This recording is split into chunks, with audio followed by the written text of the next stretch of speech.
If you need to cancel a pending Venmo transaction, it's important to act quickly. Follow these steps to successfully cancel your transaction before it completes. Step 1. Open the Venmo app. Launch the Venmo app on your mobile device. Make sure you're logged into your account to access your transactions. Step 2. Navigate to your transactions. Tap on the Activity tab at the bottom of the screen. This will show you a list of all your recent transactions, including any pending ones. Step 3. Locate the pending transaction. Scroll through your activity feed to find the transaction you wish to cancel. Pending transactions are usually marked clearly. Step 4. Tap on the transaction. Once you find the pending transaction, tap on it to open the details. This will give you more options related to that specific transaction. Step 5. Cancel the transaction.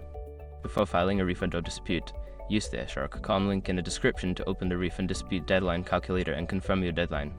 Once you have completed these steps, the pending transaction will be cancelled. If you encounter any issues, consider reaching out to Venmo support for further assistance.